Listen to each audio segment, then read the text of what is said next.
தந்தை, மகன், தூய் ஆவியாரின் பெயராலே ஆமேன். இயேசு கிறிஸ்துவின் அன்புமிக்க சகோதர சகோதரிகளை உங்கள் அனைவருக்கும் கிறிஸ்து இயேசுவின் அன்பு கலந்த வணக்கத்தை தெரிவித்துக் கொள்கின்றேன். இந்த நற்செய்தி பாகமானது மார்க் நற்செய்தி 4ஆம் அதிகாரம் 1 முதல் 20 வரையுள்ள திருவாக்கியங்கள். குறிப்பாக 1வது வாக்கியம். அவர் மீண்டும் கடலோரத்தில் கற்பிக்கத் தொடங்கினார்.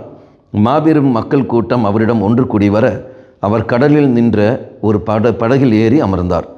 திரண்டிருந்த மக்கள் அனைவரும் கடற்கரையில் இருந்தனர்.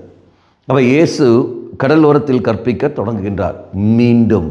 மீண்டும் கற்பிக்க தொடங்கினார் கடலோரத்தில். அப்படி என்றால் தெய்வம் அடிக்கடி செல்கின்ற இடம் கடற்கரை.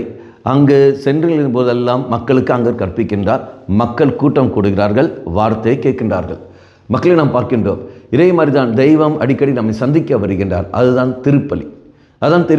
அவர் திருப்பலியில் இறைவன் வார்த்தையை அறிவிக்கின்ற சமயத்தில் எவ்வாறு மக்கள் கடற்கரையில் ஒன்று கூடுகிறார்களோ அதே மாதிரி நீங்களும் நானும் ஆலயத்தில் ஒன்று கூடுவது நமக்கு சால சிறந்தது. ஆனால் நீங்களும் நான் ஒன்று கூடுவதில்லை. இறை வார்த்தை கேட்பதற்கு நான் வருவதில்லை. கடற்கரையில் மக்கள் இயேசுவின் வார்த்தை கேட்க ஒன்று கூடினார்கள். அதுக்கேற்ற கிருபை அவர்கள் பெற்றார்கள். அதே மாதிரி பலிப்பிடத்தில் இயேசு தன்னுடைய வார்த்தையை அறிவிக்கின்றார். நமக்கு வேண்டிய நன்மைகளை அவர் எடுத்துச் சொல்கின்றார். ஒரு மனிதன் எப்படி வாழ வேண்டும் என்பதையும் எப்படி வாழக்கூடாது என்பதன் தெய்வம் நமக்கு கற்றுத்தருகின்றார். ஆனால் நாம் அந்த வார்த்தைக்கு செவி கொடுப்பதில்லை. மாறாக அங்கு வருவதில்லை. உலகத்தை தேடி நாம் போய்விடுகின்றோம். கடைசியில் வாழ்க்கை எழுந்து நாம் தவிக்கின்றோம். மீண்டும் எவ்வாறு இயேசு கடற்கரைக்கு வந்தாரோ அதே மாதிரி மீண்டும் தெய்வம் இந்த பலிப்பிடத்தில் வருகின்றார்.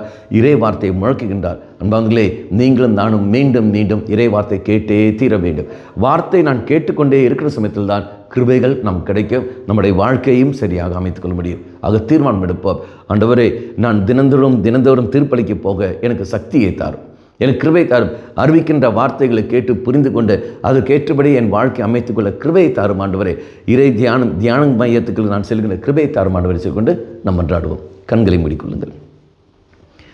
நல்லமன தேவமே, கடற்கரையில் நீ எவ்வாறு மக்களுக்கு இறை வார்த்தை அறிவித்தீரோ அதே போல் பலிப்பிடத்தில் உம்முடைய வார்த்தையை நீர் எங்களுக்கு தருகின்றீர். எவ்வாறு மக்கள் ஒன்று கூடி வந்தார்களோ அதே போல் நாங்களும் ஒன்று கூடி வர எங்களுக்கு சக்தியை தந்துள்ளோம். நாங்கள் கடந்து வருவதற்கு தடையாயிருக்கின்ற எங்களுடைய வேலைகள், எங்களுடைய நேரங்கள், எங்களுடைய சூழல்கள் எல்லாவற்றையும் உன் பாதத்தில் நாங்கள் வைக்கின்றோம். தயவு கூர்ந்து ஏற்றுக்கொண்டு எங்களை என்றும் உம் அருகில் வைத்திருக்க கிருபை தந்துள்ளோம். அம்மா மாதாவே, தெய்வ மாதாவே, எங்கள் மாதாவே, என் அன்னையே, விசேஷமாக எங்களுக்காக பரிந்து பேசும். ஆமென். தந்தை, மகன், தூய் ஆவியாரின் பெயராலே ஆமென்.